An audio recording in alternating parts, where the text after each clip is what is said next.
Di balik cadar Aisyah oleh Almaira.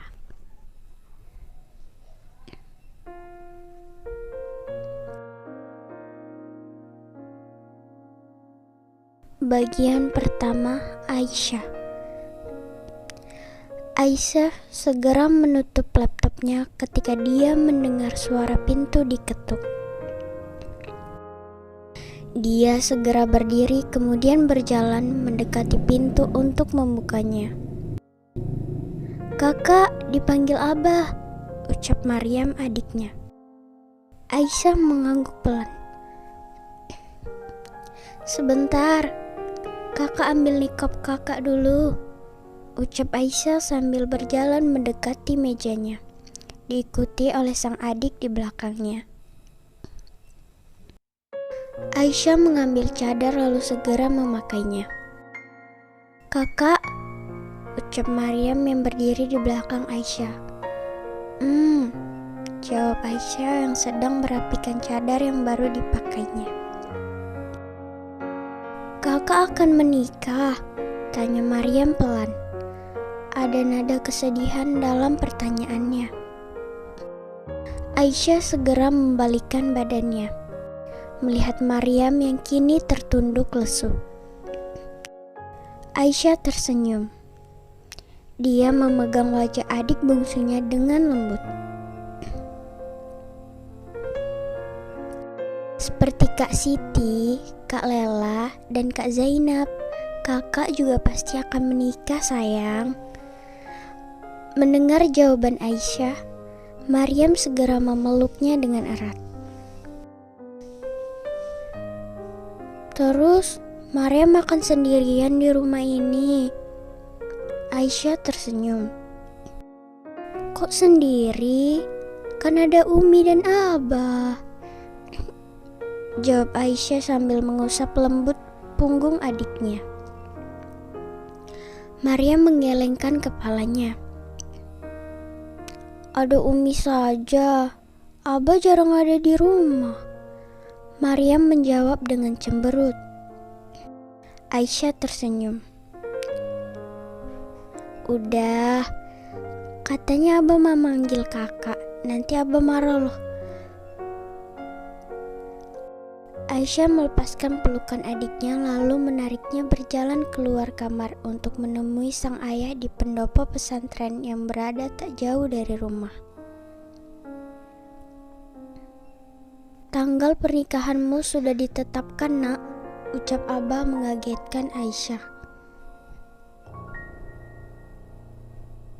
Namun, sekaget apapun Aisyah masih menundukkan wajahnya di hadapan sang ayah. Dia hanya menjawab dengan anggukan kecil saja. "Minggu depan kamu akan menikah, sayang." Umi yang duduk di samping Aisyah mengusap lembut punggung putrinya. Aisyah melirik sang ibu di sampingnya dengan senyuman kecil di balik cadarnya yang entah terlihat atau tidak. Aisyah lagi-lagi mengangguk pelan. "Persiapkan dirimu, Nak. Sebentar lagi kamu akan segera menjadi seorang istri. Mudah-mudahan ilmu dan ajaran agama yang Abah dan Umi tanamkan padamu sejak kecil bisa menjadikanmu istri yang soleha," ucap Abah. "Iya, Abah," jawab Aisyah pelan. Zainab sang kakak mendekati Aisyah lalu memeluknya erat. "Kamu akan pergi dari sini, seperti Kak Siti dan Kak Lela. Kamu akan ikut suamimu. Kamu tahu sebenarnya kakak sedih karena harus berpisah dengan kalian. Tapi seperti apa kata Abah dan Umi, fitrah seorang perempuan adalah bersama suaminya." Setelah selesai, Aisyah berjalan bersama Maryam menuju rumah mereka. Sepanjang jalan banyak santri wanita yang menyapanya dengan memberi salam. Aisyah tampak menjawab salam mereka dengan ramah. Sebagai salah seorang putri dari pimpinan pondok pesantren tempat mereka belajar, Aisyah sudah pasti dikenal oleh seluruh santriwati sana. Apalagi dia yang selalu aktif mengikuti seluruh kegiatan dan bahkan sesekali Aisyah menjadi pembimbing bagi santri di sana. Sampainya di rumah, Aisyah segera masuk ke dalam kamarnya. Dia lalu membuka nikopnya sambil duduk perlahan di atas kasurnya. Aisyah mengingat kembali perkataan sang ayah jika minggu depan dia akan segera menikah. Aisyah merebahkan tubuhnya di atas kasur. Akhirnya hari itu datang juga. Minggu depan aku akan menikah dan akan meninggalkan tempat ini, gumam Aisyah pelan. Aisyah mencoba mengingat kembali calon suami yang hanya baru sekali dia temui. Dan itu pun sudah sangat lama sekali, kira-kira 3 tahun yang lalu. Dari pertemuan itu dia tidak begitu jelas melihat wajah calon suaminya. Bahkan bisa dibilang kalau dia sama sekali tidak melihatnya. Selain karena dia selalu menundukkan kepalanya waktu itu, melihat wajah seorang pria bukan mahramnya tidak pernah dan tidak berani dia lakukan. Tentu saja, Aisyah tumbuh dan berkembang di lingkungan pesantren. Ajaran agama telah diajarkan padanya di usianya yang sedini mungkin. Dia tumbuh di lingkungan yang ketat akan aturan dan ajaran agama. Apalagi sang ayah yang menjadi pimpinan pondok pesantren lebih mengajari semua anak-anaknya sendiri dengan aturan yang lebih ketat dan lebih keras. Tak heran jika kesemua anaknya tumbuh dengan bekal ilmu agama yang melekat pada diri mereka dengan kuat. Hasil dari didikan itulah ketiga kakak laki-laki Aisyah kini mengikuti jejak sang ayah. Semuanya menjadi ustadz yang membantu sang ayah membimbing para santri laki-laki di sana. Sementara ketiga kakaknya yang perempuan sudah menikah namun ada masih aktif menjadi pembimbing bagi para santri wanita. Seperti Zainab yang dinikahkan ayahnya dengan salah seorang ustadz yang juga pembimbing di pesantrennya. Sementara Lela dan Siti ikut suaminya. Lela dipinang oleh salah seorang hafiz Quran dan kini ikut suaminya ke Mesir. Sementara Siti menjadi menantu dari salah satu sahabat baik ayahnya, seorang alim ulama yang juga pimpinan pondok pesantren di luar daerah. Lalu, bagaimana dengan nasib Aisyah? Nasib Aisyah sama seperti kesemua kakak-kakaknya, menikah karena dijodohkan. Sang ayah telah mencari dan memilihkan jodoh terbaik untuk putra-putrinya. Ingin agar semua calon menantunya mempunyai dasar ilmu agama yang kuat. Karena itu, hampir semua menantunya juga sama-sama putra atau putri dari kiai atau ustadz yang tak beliau ragukan lagi kadar keilmuannya akan agama. Namun kali ini berbeda dengan Aisyah. Rupanya dia akan dinikahkan bukan dengan anak seorang kiai atau ustadz sama seperti yang lainnya, melainkan anak dari sahabatnya sedari kecil. Nikahkan salah satu putrimu dengan putraku satu-satunya. Aku ingin sekali berbesanan denganmu. Aku ingin mempunyai menantu yang soleha, menantu yang nantinya melahirkan cucu-cucuku dan mendidiknya menjadi anak-anak yang juga soleh-soleha. Aku yakin jika kriteria menantu idamanku ada pada semua putrimu. Karena itu aku ingin melamar salah satu dari mereka untuk putraku.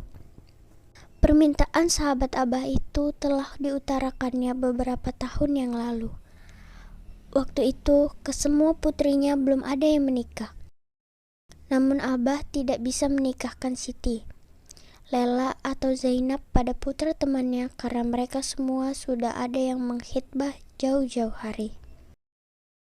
Akhirnya, demi untuk memperpanjang tali silaturahmi, juga untuk merekatkan hubungan kekerabatan mereka, Abah memilih Aisyah untuk dinikahkan dengan putra sahabatnya itu.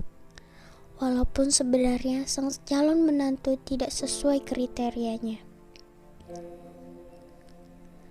Anakku seorang dokter. Dia akan lulus program spesialisasinya 2 tahun lagi. Tadinya aku ingin segera menikahkannya dengan putrimu sesegera mungkin. Tapi ternyata dia ingin menyelesaikan kuliahnya dulu. Tidak apa-apa, tidak usah terburu-buru lagi pula. Putriku juga masih terlalu dini untuk dinikahkan sekarang. Usianya baru 17 tahun. Kalau begitu pas sekali.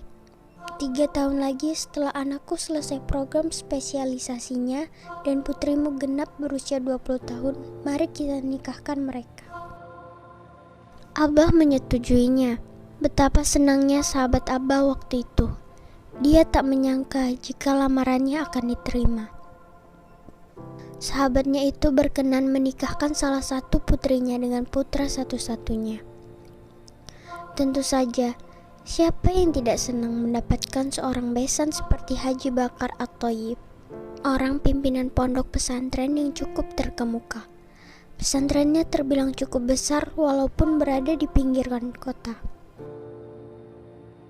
Putri-putrinya juga dikenal menjadi anak yang berbakti, soleh dan solihah. Sementara itu, walaupun diliputi sedikit keraguan karena akan menikahkan Aisyah dengan seorang dokter yang sama sekali bukan kriterianya, namun Abah menyerahkan semuanya kepada Allah Subhanahu wa Ta'ala dan yakin jika ini adalah jalan takdirnya. Kemudian beliau yakin jika dokter juga adalah pekerjaan mulia. Syiar agama tidak melulu harus berdakwah dan mengajar, tapi bisa juga dengan membantu sesama dan menjadi dokter salah satunya. Dan hal lain yang juga membuatnya yakin adalah beliau sudah sangat mengenal Haji Daud, sahabatnya itu yang sangat baik. Mereka berteman sejak masih kecil, saat keduanya menuntut ilmu di pesantren yang sama. Persahabatan mereka tak lekang oleh waktu, masih terus terjaga baik hingga saat ini. Haji Daud seringkali menyambangi pesantrennya demi untuk mempererat tali silaturahmi. Tak jarang beliau juga seringkali memberikan bantuan atau sumbangan untuk kemajuan pesantren. Sehingga Abah yakin jika putranya juga pasti orang yang baik dan layak untuk dijadikan suami Aisyah. Episode 2. Tak disentuh. Alfian merenung di balkon, sibuk dengan pikirannya, berkali-kali membasuh wajahnya dengan kasar. Ibu tahu apa yang kamu pikirkan. Alfian dibuat kaget dengan kedatangan ibunya yang tak disadarinya, saking sibuk dengan pikirannya yang kalut. Kamu akan menikah besok, bukan dengan wanita pilihanmu sendiri, tapi pilihan orang tuamu. Ibu berdiri di samping Alfian, putra satu-satunya. Alfian tak menjawab, dia hanya kembali menatap kosong pemandangan langit malam yang terang karena rembulan. Ibu melirik Alfian di sampingnya.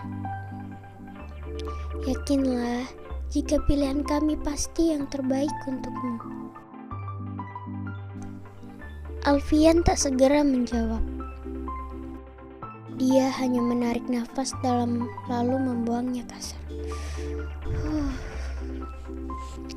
Semoga saja demikian, jawabnya kemudian dengan datar. Sementara itu di pesantren, calon suamimu adalah seorang dokter.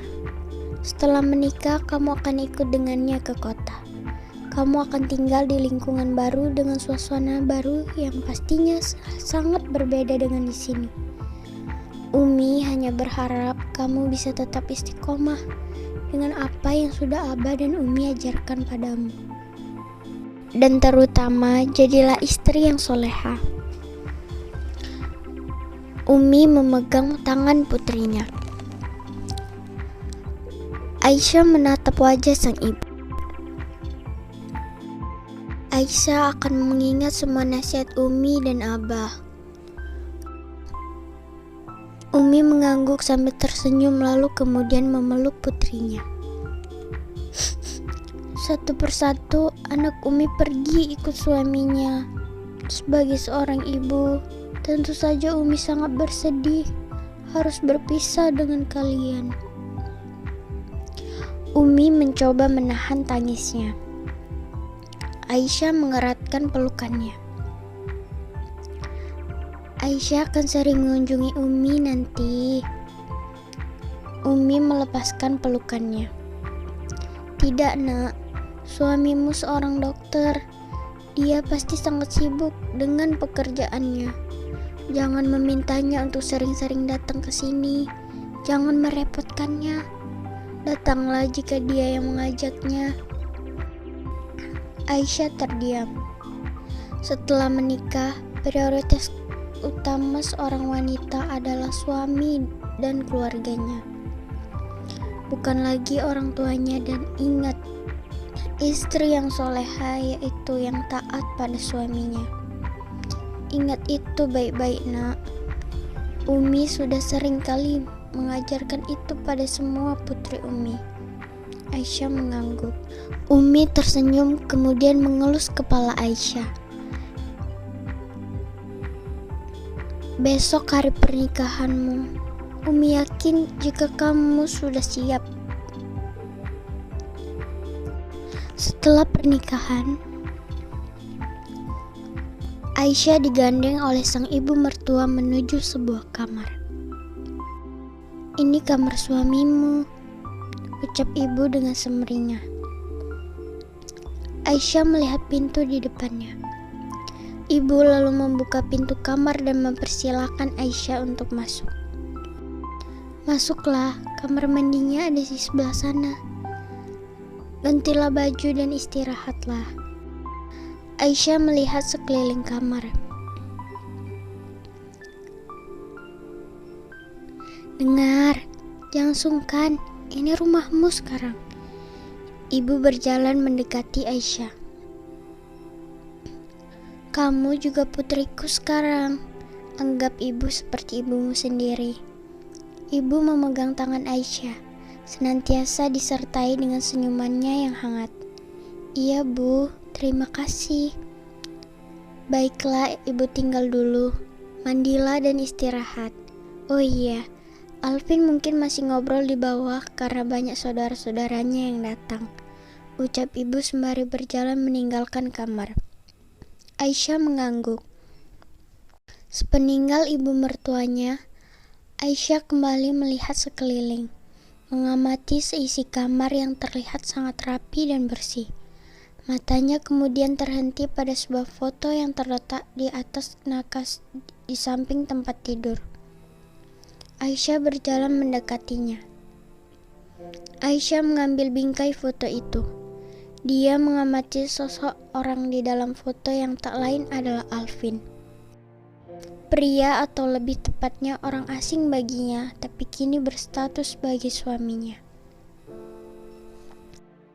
Aisyah terus mengamati wajah di foto itu dengan seksama. Karena baru kali ini dia bisa melihat wajah suaminya dengan jelas. Hingga dia tahu jika benar apa yang dikatakan oleh teman-teman santrinya jika suaminya mempunyai wajah yang tampan. Selama acara pernikahan tadi siang, Aisyah sama sekali tidak berani menatap atau bahkan melihat wajah suaminya. Walaupun mereka disandingkan di atas pelaminan dan saling berdekatan. Namun tentu saja, rasa canggung teramat sangat Aisyah rasakan. Hingga untuk mencuri pandang saja dia tidak berani melakukannya. Setelah acara yang diselenggarakan secara sederhana itu selesai, Aisyah langsung diboyong keluarga suaminya untuk langsung ikut ke rumah mereka. Tentu saja dengan diiringi isak tangis terutama Maryam yang terlihat sangat bersedih. Aisyah pergi meninggalkan rumah tempat dia dibesarkan. Mengingat itu, rasa sedih kembali dirasakannya. Namun segera dia mencoba menguasai perasaannya. Dia tidak ingin terlihat sedih, apalagi di hadapan suaminya nanti. Mengingat suami, Aisyah teringat akan sesuatu. Dia lalu melirik beberapa koper miliknya yang rupanya sedari tadi sudah ada di kamar tuh. Aisyah mendekati koper itu, lalu mendorongnya menuju ke dalam kamar mandi. Aisyah berjalan keluar dari kamar mandi dengan perlahan, walaupun dengan sedikit ragu-ragu disertai perasaan yang bercampur aduk. Dia terus memberanikan diri berjalan mendekati sesosok pria yang tak lain adalah suaminya, yang tengah sibuk menelpon di balkon kamar mereka. Sebelum semakin dekat, Aisyah menghentikan langkahnya. Dia kemudian melihat dirinya pada pantulan kaca yang berada tak jauh dari sana. Aisyah bergidik sendiri melihat tubuhnya kini hanya berbalut baju tidur yang tipis dan menerawang. Yang seumur hidupnya baru kali ini dia mengenakannya. Tidak seperti biasanya yang selalu berbalut baju syar'i lengkap dengan niqabnya. Malam ini dia membiarkan tubuhnya terekspos sempurna. Sudah pasti karena ini malam pertama pernikahan baginya dan sang suami. Dia yang sudah dibekali cukup ilmu agama tahu jika kini saatnya dia harus melayani sang suami. Siap tidak siap, mau tidak mau, dia harus melakukannya karena itu adalah kewajibannya sebagai seorang istri. Aisyah kembali melangkahkan kakinya mendekati pintu menuju balkon yang sedikit terbuka. Walaupun sudah semakin dekat, suaminya tetap tak menyadari kehadirannya karena masih sibuk dengan teleponnya. Aku tidak akan menyentuhnya. Aku tidak mungkin menyentuhnya karena aku hanya mencintaimu. Seketika Aisyah menghentikan langkahnya. Dia tertegun sejenak ketika tak sengaja mendengar percakapan suaminya dengan seorang di ujung telepon.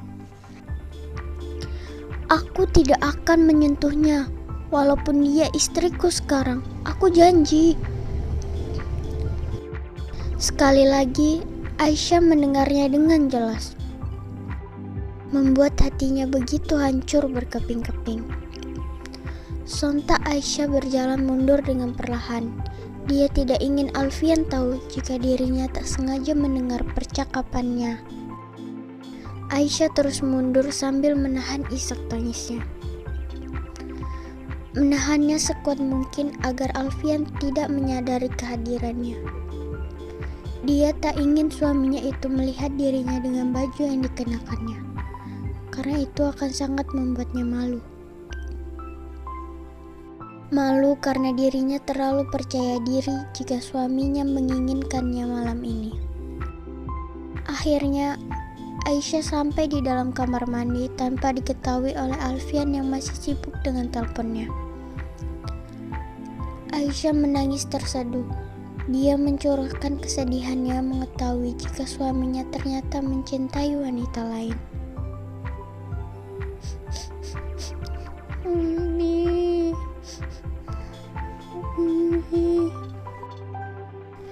Ucap Aisyah pelan di sela-sela tangisnya.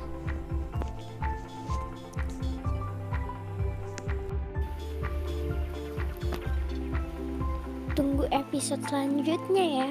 Jangan lupa like, comment, and subscribe. Thank you. Assalamualaikum.